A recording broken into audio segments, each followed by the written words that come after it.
Asansol Durgapur police के cyber थाना police को एक बड़ी कामयाबी हाथ लगी है। बीते 16 जनवरी को आसनसोल साउथ थाना अंतर्गत रहने वाले चंचल बंदोपाध्याय ने आसनसोल के साइबर थाना पहुंचकर एक शिकायत दर्ज करवाई थी। जिस शिकायत में पीड़ित चंचल ने अपने साथ करीब 1 करोड़ 3 लाख रुपए साइबर ठगों द्वारा ठगे जाने की बात कही थी। जिस शिकायत में चंचल ने ये लिखा था कि उनको 10 जनवरी को दिल्ली के साइबर थाना और दिल्ली के एक सीबीआई अधिकारी द्वारा फोन कॉल आया, जिसमें उनको ये बताया गया कि उनके नाम पर एक पार्सल है और पार्सल में कुछ अवैध सामान है।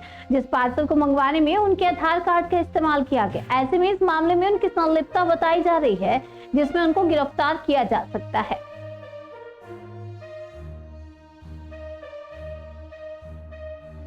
अरेस्ट করতে পেরেছি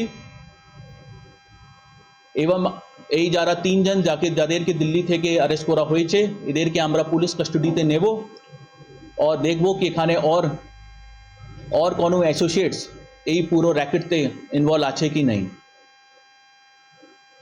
এটা আমাদের এডিপিসি জন্য একটা বড় সাকসেস আছে। আমাদের পুরো team specially ADCP DD Shahidul, ACP cyber Biswajit Naskar, IC cyber Biswajit Mukherjee এবং আমার আইও এই পুরো টিম এই কেসতে ডিজিটাল অ্যারেস্ট কেসতে খুব ভালো কাজ করেছে।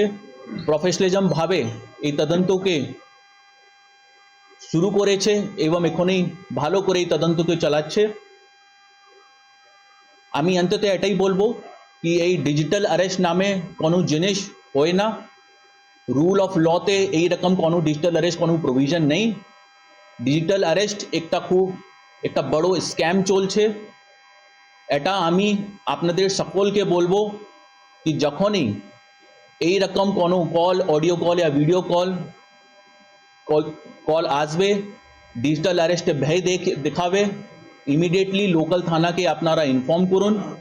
কেন কি ডিজিটাল অ্যারেস্ট অ্যাকচুয়ালি একটা ইমপারসোনেশন, একটা স্ক্যাম আছে যেখানে এখানে ফ্রস্টার্স, ল এনফোর্সমেন্ট এজেন্সিজ, অফিসিয়ালস নাম করে আম মানুষের জনকে চিট করছে এবং টাকা এক্সটর্শন করছে। Thank you. স্যার, কোনো টাকা রিকভারি হয়েছে?